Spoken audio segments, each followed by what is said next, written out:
Profuncionário, curso técnico de formação para os funcionários da educação.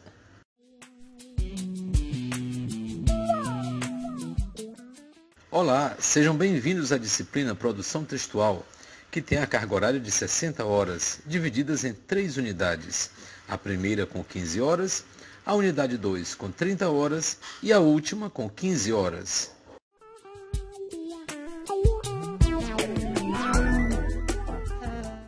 Eu sou o professor Jader Cavalcante, graduado em Letras, especialista em gramática da língua portuguesa, redação técnica e redação profissional. Sou professor, intérprete, tradutor e consultor em língua portuguesa e língua inglesa. Em minha atuação profissional, já ministrei cursos para instituições como IFMA, TRE, TRT, Tribunal de Justiça, Vale, Correios, entre outras. Sou autor de 4 livros, todos com a temática da língua portuguesa e redação. Você pode e deve escrever melhor, Desvendando a Nova Ortografia, De Olho no Português e Você se garante no português? Idealizei e apresento a série de microaulas para a TV De Olho no Português, que vai ao ar pela TV Cidade, afiliada da TV Record no Maranhão. Outro trabalho midiático que realizo é a série Minuto do Português, em parceria com a Difusora FM em São Luís. Espero que esta disciplina seja bastante edificante em sua trajetória de capacitação. Aprender a língua portuguesa, assim como técnicas de melhorar as habilidades de escrever, não é um conhecimento que fica restrito ao ambiente profissional. Cada um de nós precisa escrever ou falar o tempo todo, e a ferramenta que utilizamos para nos comunicar é a língua portuguesa. Convido você a trilhar por este caminho tão belo que é a produção de textos. Espero que, além de aprender as técnicas para melhorar seus textos profissionais e pessoais, você compreenda a importância de dominar os segredos do bom português. Venha com vontade, que isso já significa metade do caminho trilhado. Para vencer na vida, temos de nos preparar. Mas a nossa vontade de nos preparar tem de ser maior que a nossa vontade de vencer.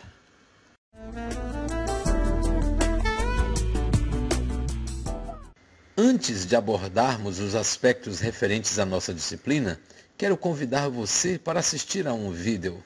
Muitas pessoas trabalham em uma instituição educacional e não percebem a importância de sua maneira de falar e de escrever. Trabalhar em uma instituição escolar não é o mesmo que trabalhar em uma loja ou uma repartição pública. A escola tem uma atmosfera diferente, um status de formadora dos cidadãos da nação.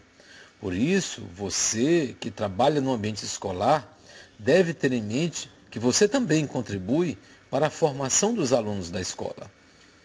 Todos na escola têm uma função educativa, porque a escola não é formada por educadores isolados, e sim por um corpo de profissionais da educação, docentes e não docentes.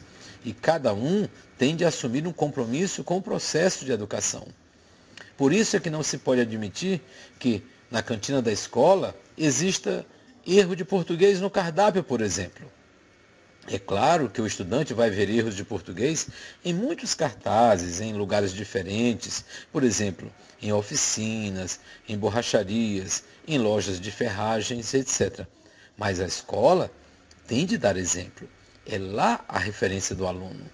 O profissional da educação também tem de se preocupar com o seu domínio do bom português e suas práticas linguísticas. Se você, desde criança, aprendeu em sua comunidade e em seu meio familiar a pronunciar problema, não é por isso que, depois de adulto e trabalhando em um ambiente educacional, você não possa reconsiderar seu modo de falar e corrigir para problema.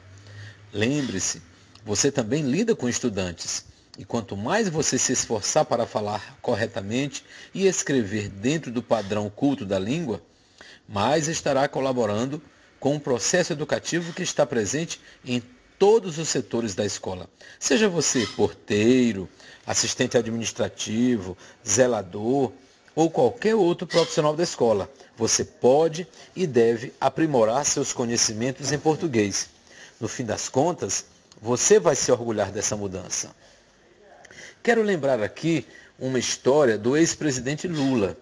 Ele teve poucas oportunidades para estudar e fez um curso profissionalizante de torneiro mecânico, trabalhou em fábricas e lá começou sua trajetória política. Como não estudou muito, era compreensível que ele cometesse algumas infrações ao bom português. Ele tinha a fala simples, do homem do povo, mas quando assumiu a presidência da República, seu cargo exigia melhores posturas linguísticas e Lula passou a ter aulas particulares de português no Palácio do Planalto. E não é que deu certo? Ele hoje não comete tantas infrações gramaticais como acontecia há alguns anos. E o ex-presidente está orgulhoso desse seu novo conhecimento. Tanto é que, durante uma entrevista, ele brincou com os repórteres dizendo: "Vocês percebem que eu estou falando um português melhor?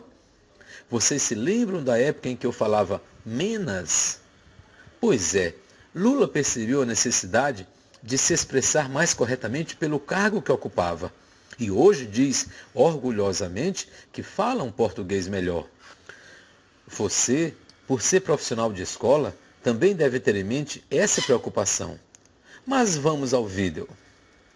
O que você vai assistir agora é uma importante mensagem do professor Luiz Almeida Marins. O professor Marins é antropólogo, graduado pela Universidade Macquarie, na Austrália, e pela Universidade de São Paulo. É licenciado em História, estudou Direito, Ciência Política, Negociação, Planejamento e Marketing em cursos de universidades no Brasil e no exterior. Foi professor da Universidade Federal de São Carlos, Faculdade de Tecnologia de São Paulo, Faculdade de Engenharia de Sorocaba, Universidade de Sorocaba e já ministrou cursos de pós-graduação em universidades e faculdades no Brasil e no exterior. É autor de 12 livros sobre comunicação, marketing, empreendedorismo e motivação para o trabalho. É considerado um dos 100 melhores palestrantes do Brasil. Tem atualmente o programa Motivação e Sucesso com o Professor Marins, na Rede Viva de televisão. E é comentarista empresarial no programa Show Business, com João Dória Júnior, na Rede TV. E tem participação constante em outras emissoras. Escreve mensalmente em mais de 20 revistas e jornais de todo o país.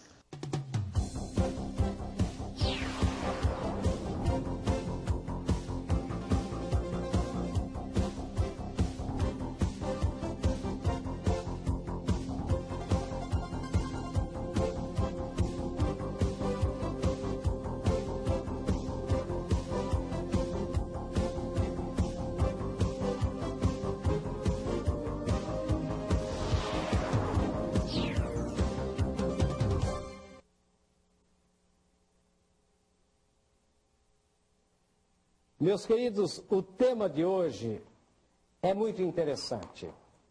O tema de hoje tem como base uma coisa que Victor Hugo nasceu em 1802 e morreu em 1895. É aquele escritor francês famoso, escreveu Os Miseráveis, entre outras obras. E ele diz uma hora o seguinte: quando não somos inteligíveis, é porque não somos inteligentes. E um grande escritor brasileiro, Mário Quintana, um gaúcho, Mário Quintana, que traduziu, inclusive, algumas obras de Victor Hugo, ele diz o seguinte: quando o leitor não entende o que o escritor escreve, um dos dois é burro. E o tema é esse, o desafio de escrever bem. A importância da escrita no processo de comunicação, na comunicação, seja na empresa, entre pessoas, etc. É isso que a gente vai tratar. Minha gente, escrever é importante. E eu quero dizer uma coisa logo de início. Uma das coisas que está até me animando é que a escrita que parecia realmente estar acabando, está desaparecendo do nosso cotidiano, está sendo agora revivida, sabem por quê? está sendo revivida porque agora somos obrigados a redigir e-mails. A internet, o computador, a invenção dos e-mails, a comunicação voltou a ser necessariamente escrita. Repare, eu sei que a escrita está sendo muito ainda pobre, é uma escrita terrível, é uma escrita abreviada, é uma escrita realmente pobre, pobre de todos os recursos. Mas a gente está começando a sentir necessidade de escrever bem.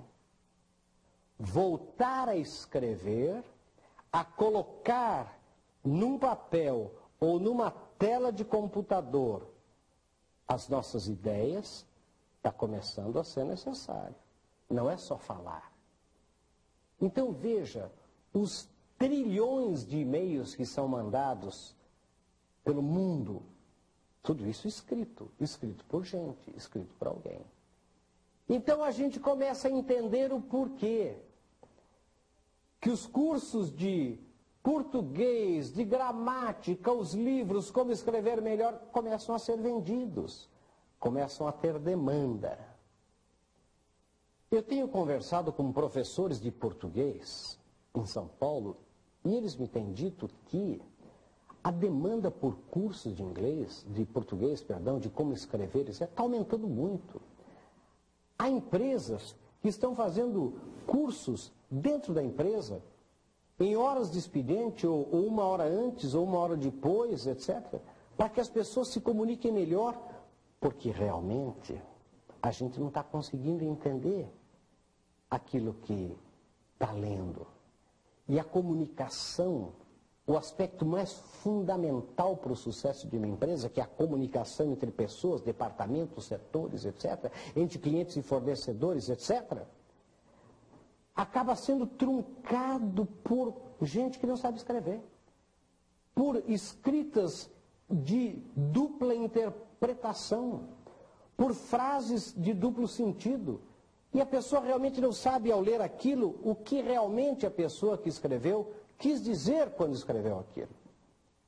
Então veja você, por exemplo, que a escrita é hoje fundamental, e sempre foi, mas agora volta a ser mais ainda. Eu tive uma professora de português na minha adolescência e juventude, professora Terezinha de Jesus Gomes, um espetáculo de professora, que dizia muito para a gente que um texto tem que ter clareza, concisão e harmonia.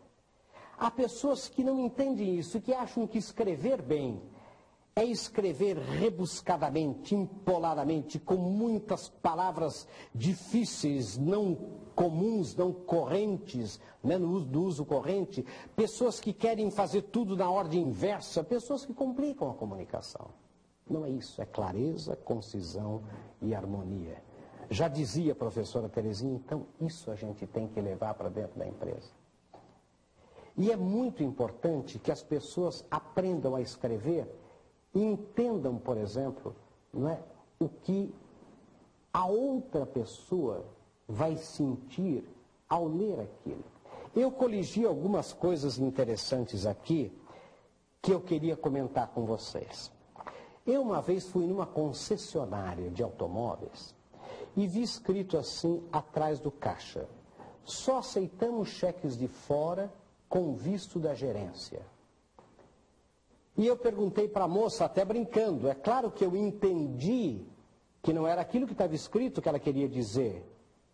E eu perguntei assim: a senhora desculpe, o meu cheque não é de fora, é daqui, a senhora aceita? Ela falou: não estou entendendo, o cheque do senhor de onde é? Eu falei: é daqui, não é de fora. Ela falou: não aceitamos. Eu falei: mas não é o que está escrito ali. Ali está escrito: só aceitamos cheques de fora com visto da gerência. Ela falou: como assim? Eu falei: não, meu cheque não é de fora, e aqui só aceita cheque de fora, não aceita cheque daqui. Ela falou: não, é os cheques de fora. Eu falei: mas não é o que está escrito lá. Não é verdade? Só, é isso que não é só. Só aceitamos cheques de fora, com visto da gerência.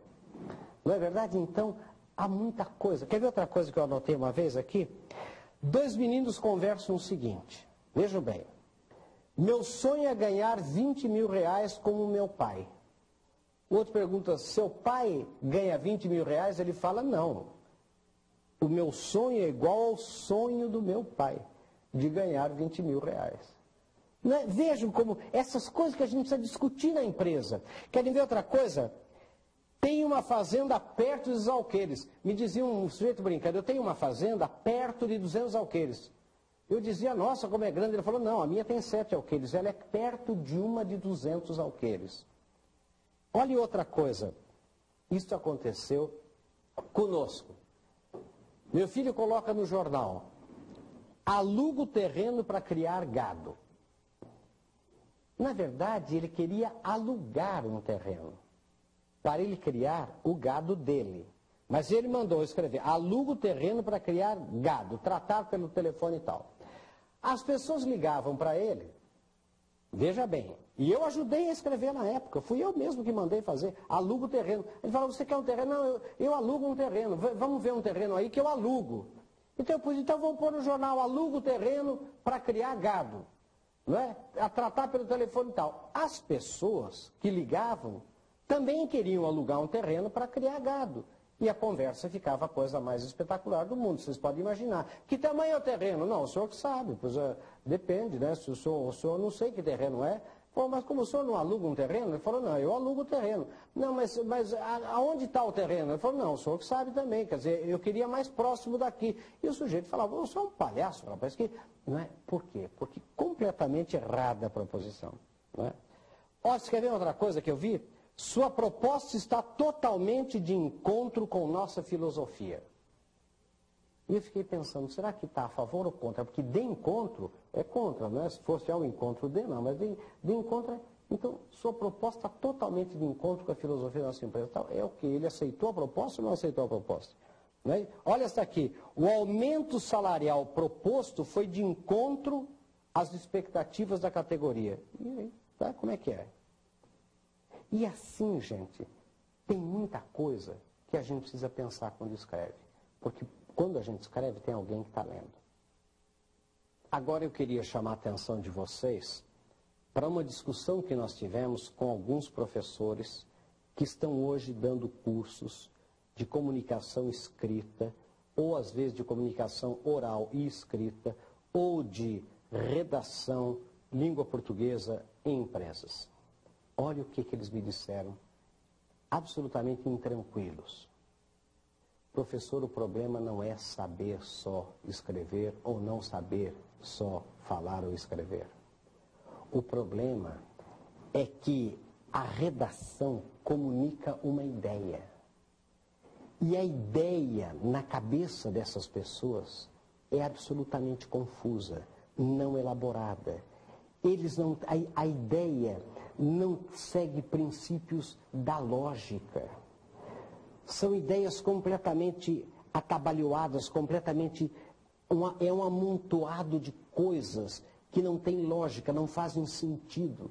Então, na hora de colocar no papel ou de se expressar verbalmente, as pessoas não conseguem ter clareza, concisão e harmonia, como dizia minha professora. Por quê? Não é que não saibam vocabulário, não é que não saibam concordância verbal, concordância nominal, ou etc. Não, até sabem. Mas muitos estão ficando preocupadíssimos, professores que fazem esse tipo de trabalho, porque dizem, os repórteres com os quais nós trabalhamos na redação do jornal, eles não têm princípios de lógica, princípios, às vezes, de filosofia, eles confundem. A ideia na cabeça deles é absolutamente confusa. Como é que eu vou redigir um texto claro com base numa ideia confusa? Os repórteres, dizia um professor que trabalha com isso, não sabem perguntar. Não sabem, na verdade, elaborar uma pergunta. Ora, se não sabem elaborar uma pergunta aqui dentro, como é que vão passar para o papel de forma escrita? Então, aí que está também. Então, note que quando você começa a puxar um rato pelo rabo, sai um elefante. Por quê? Porque não é só escrever.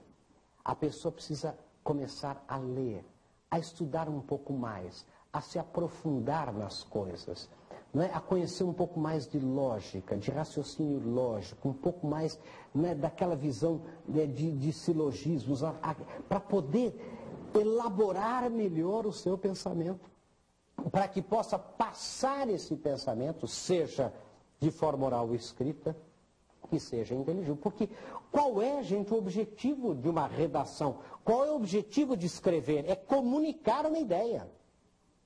Então, quando o outro recebe lá essa comunicação, ele não sabe exatamente o sentido, né, o que ele quis dizer, ele tem que adivinhar. E o que tem acontecido muito? Daí vem a história que a gente brinca muito no Brasil. Eu mando um fax a você e ligo em seguida. João, recebeu meu fax? O que eu queria dizer é por quê? Porque lendo não vai entender.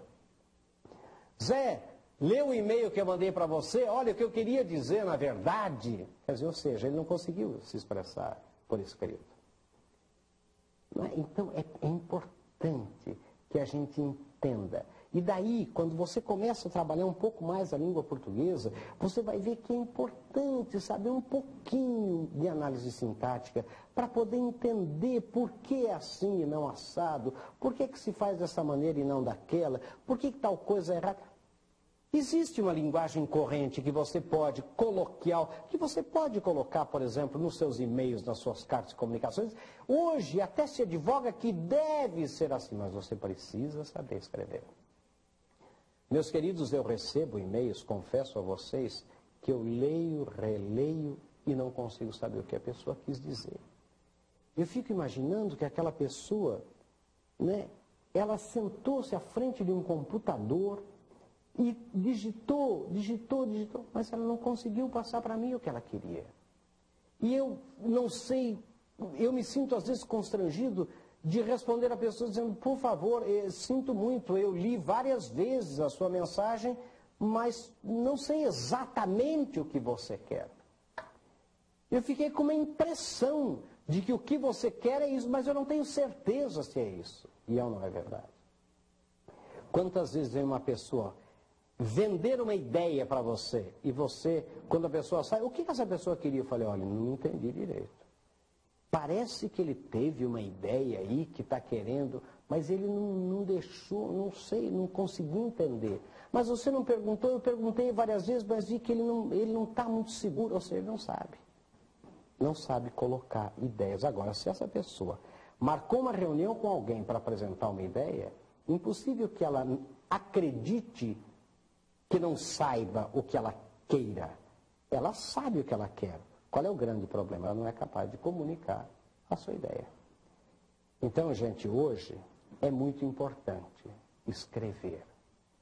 Porque por mais que a gente seja oral e auditivo, como nós brasileiros somos, que temos dificuldade para ler, não gostamos de ler, a comunicação nossa é cada vez mais oral e auditiva. Eu sempre digo, advogo, e nós temos vídeos na Comit sobre isso. Mas é importante lembrar que a escrita faz parte, né, do processo de comunicação. E agora com os e-mails, e agora com o advento da internet, você está sendo chamado a voltar a escrever. E é muito importante que você se lembre da clareza, concisão e harmonia. Mensagens curtas, mensagens focadas, mensagens claras, mensagens limpas, mensagens de fácil compreensão. Pense bem nisso, escreva bem, treine escrever. Fale com uma pessoa, faça esse teste, fale uma coisa, escreva, se coloque no lugar de outra pessoa lendo aquilo que você... E veja se é verdade ou não que as pessoas têm dificuldade de entender o que você escreve.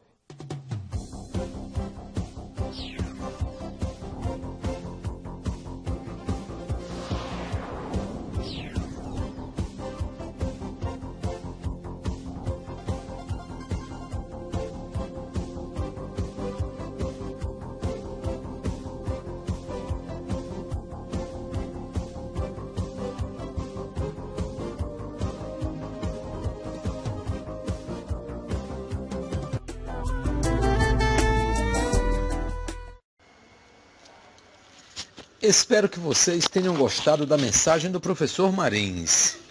Dando continuidade, vamos esclarecer alguns pontos importantes de nossa disciplina. Primeiramente, vamos falar sobre o seu objetivo geral, que é ler, compreender e produzir textos com autonomia em diferentes linguagens, escrita, gráfica, artística, relacionando-os a práticas educacionais e a documentos oficiais.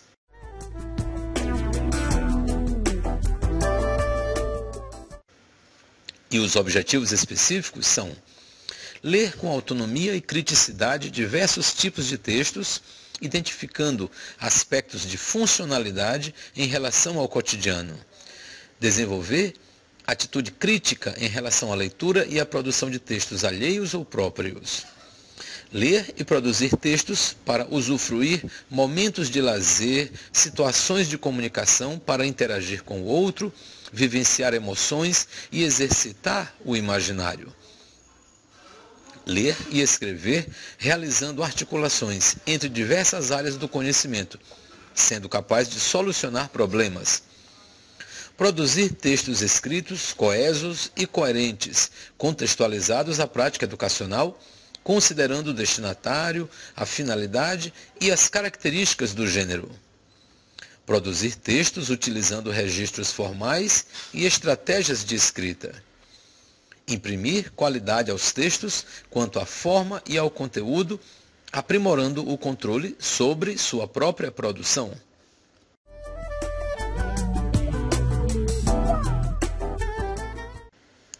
Ainda sobre os objetivos, vamos ver agora quais são aqueles específicos da primeira unidade. A unidade inicial de nosso curso busca esclarecer as principais qualidades de um texto bem escrito e apresentar duas modalidades comuns de textos pessoais.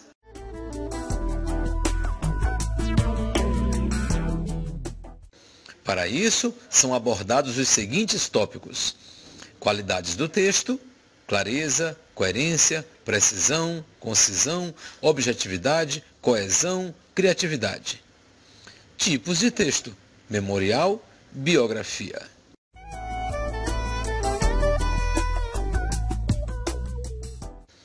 Vamos agora demonstrar os procedimentos de ensino utilizados nesta disciplina.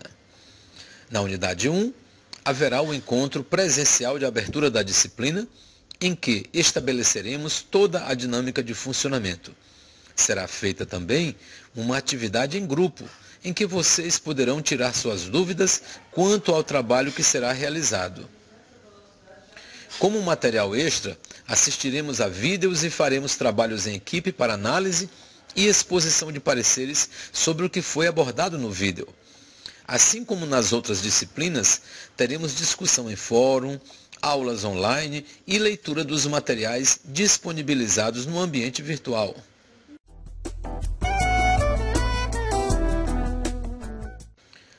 A unidade 2 tem os seguintes objetivos: apresentar modalidades de textos profissionais e discutir a pertinência do texto escrito como ferramenta eficaz de comunicação profissional.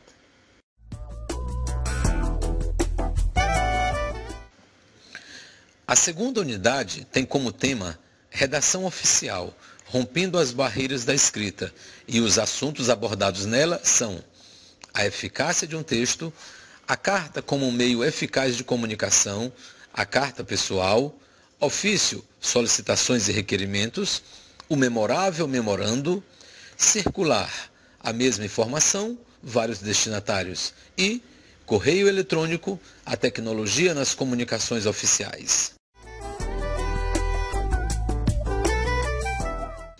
Na unidade 2, haverá também discussão em fórum de dúvidas, assim como aulas online e leituras dos materiais didáticos, que estarão disponíveis no ambiente Ava Moodle. Vamos assistir a um vídeo em que se aborda a questão da comunicação corporativa. Vocês receberão também uma lista com material extra e links que podem enriquecer seu conhecimento sobre os assuntos abordados.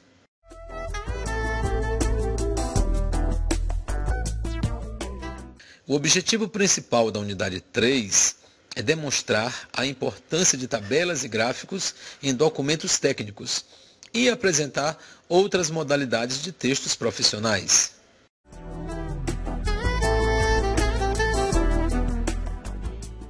O tema da unidade 3 é documentos oficiais e textos administrativos, e nela trabalharemos os seguintes conteúdos: correspondência oficial, produzindo atas e relatórios, como elaborar gráficos e tabelas, como fazer um relatório, como fazer um resumo.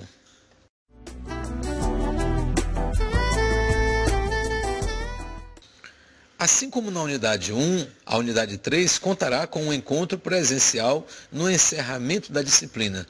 E nessa unidade, você também poderá participar de discussões em fórum de dúvidas e assistir à videoaula e ter acesso ao material didático disponibilizado no site. Os participantes do processo educativo devem compreender que a ação dos funcionários na escola é, sobretudo, uma ação educativa. Por isso, voltamos a reiterar, no que se refere aos documentos que tramitam dentro da escola, é importante que eles estejam esteticamente padronizados. Isto é, que todos os setores da escola produzam ofícios, memorandos, circulares e quaisquer outros documentos dentro de um padrão estabelecido. Senão, com cada funcionário elaborando documentos do jeito que achar correto, as comunicações institucionais vão virar um samba do crioulo doido e ninguém vai se entender direito, como mencionou em sua palestra o professor Marins. Todos que atuam na escola se envolvem na prática social da educação, uns com mais consistência sobre seu papel, outros com menos. E quanto mais consciente se torna esta ação, maiores são as possibilidades de construirmos uma escola cuja comunicação institucional permita que se atinja seu objetivo maior, que é comunicar com clareza, eficácia e estética. Escrever, depois do falar, é a prática social mais importante do ser humano.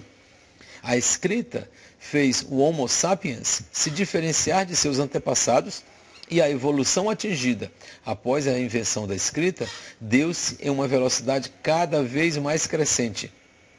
Daí a grande importância de se escrever com eficiência.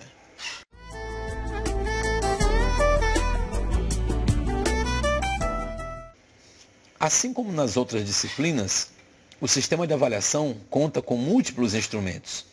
Vocês terão avaliações regulares, que serão realizadas por meio de provas de múltipla escolha, um simulado com 10 questões para você autoavaliar seus conhecimentos, e as atividades avaliativas, que são todas online.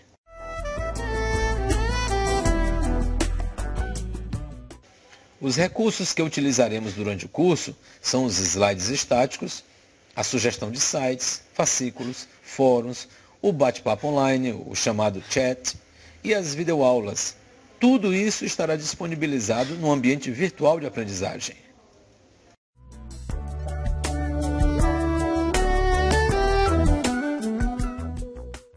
Para encerrarmos esta videoaula de abertura, apresentarei outro vídeo que ajudará você a perceber a real importância de uma comunicação eficaz dentro da instituição escolar em que trabalha.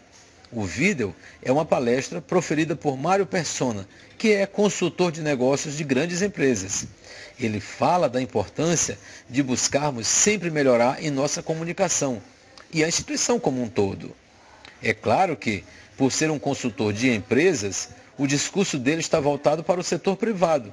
Mas cabe a você assimilar os conhecimentos passados e convertê-los para a sua própria realidade de instituição pública. Cada um de vocês faz parte de uma equipe escolar e, para que tudo funcione bem, todos têm sua importância no processo. Vamos ao vídeo?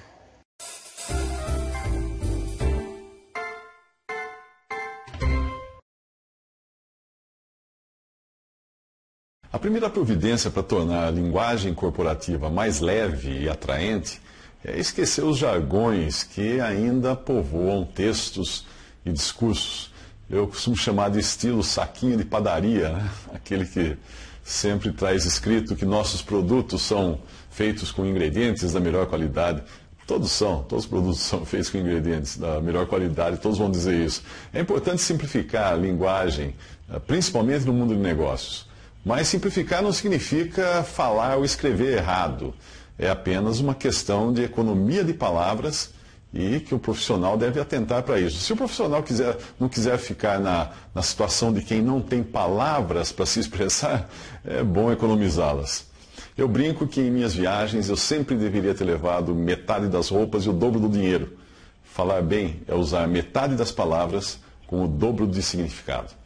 O uso de expressões próprias para cada negócio é uma faca de dois gumes. E isso serve para comunicar bem as ideias para os da mesma confraria. Porém, pode se transformar em linguagem elitista ou hermética, principalmente no trato com o cliente. As piores pessoas para você deixar falar com os clientes são justamente aquelas que prezam mais a bagagem de palavreado técnico que possuem. Elas acabam usando o seu arsenal para impressionar e não se preocupam em comunicar. Há dois vocabulários que nem sempre convêm para a linguagem corporativa: o informal demais e o formal demais. Vou dar um exemplo.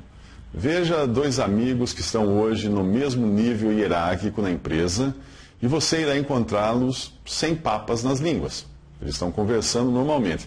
Deixe que um deles suba bastante e o que ficou preso ao chão perde aquela informalidade e o seu relacionamento passa a soar falso, o seu relacionamento com o seu colega. O que aconteceu? Antes havia respeito de menos, depois passou a existir respeito de mais.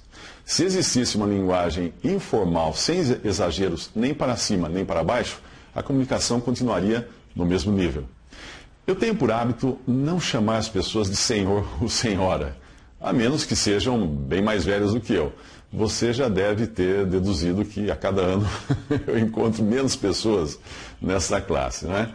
Bem, eu nunca chamei meu pai ou minha mãe de senhor ou senhora, mas nunca os desrespeitei por isso. Eu tinha um colega de infância que costumava chamar sua mãe de senhora em público, mas algo do tipo: a senhora é isso, a senhora é aquilo. Ele xingava a mãe com os maiores palavrões, mas punha senhora antes.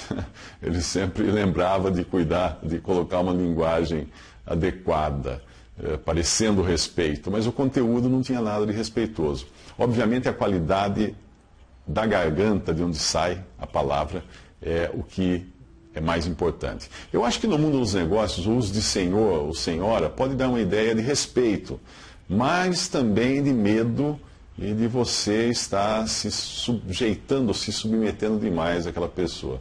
Talvez eu esteja errado nisso, pois boa parte do meu início na vida profissional foi como um negociador.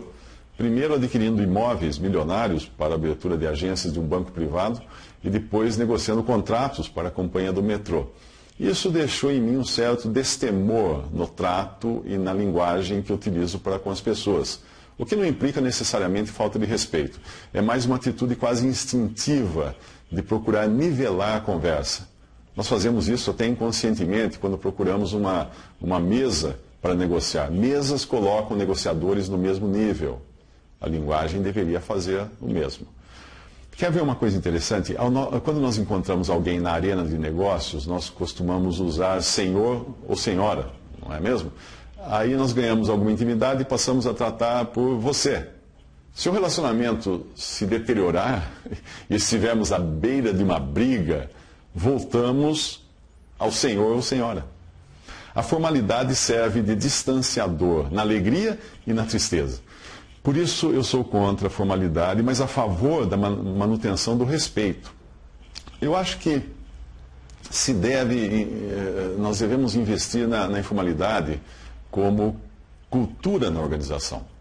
Informalidade é importante para nivelar e facilitar a comunicação interna. É claro que nem todos entendem que ser informal não é ficar livre para intimidades ou desrespeitos.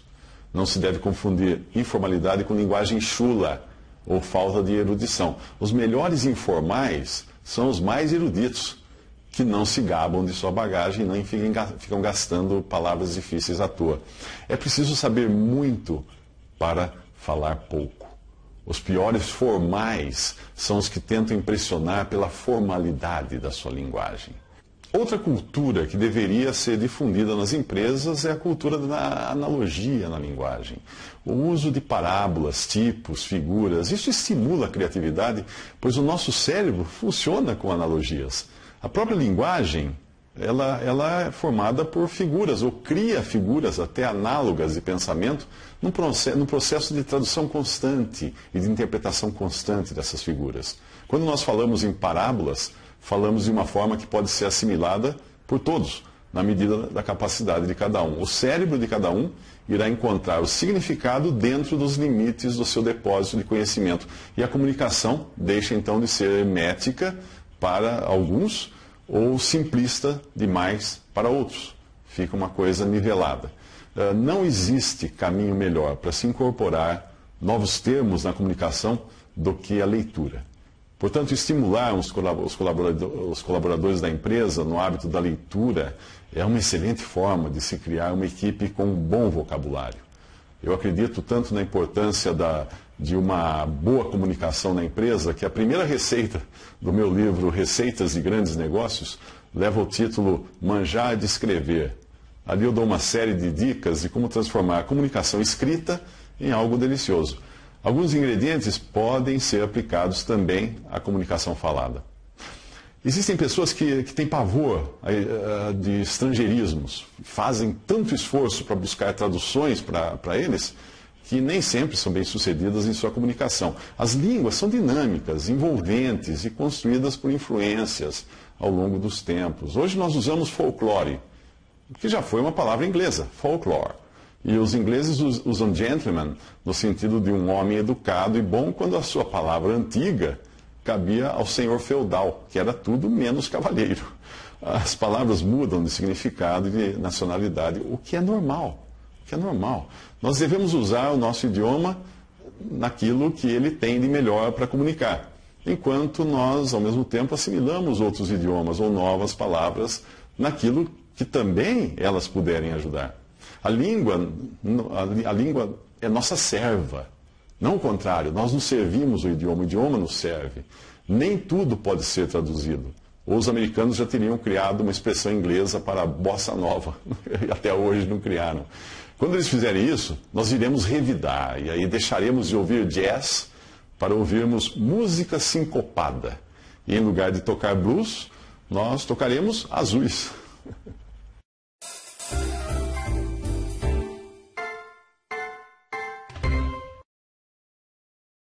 Espero que vocês gostem da disciplina e que, com os conhecimentos adquiridos ao longo dela, sintam-se motivados para se tornarem aquele elemento de mudança na sua equipe e na sua instituição. Sucesso!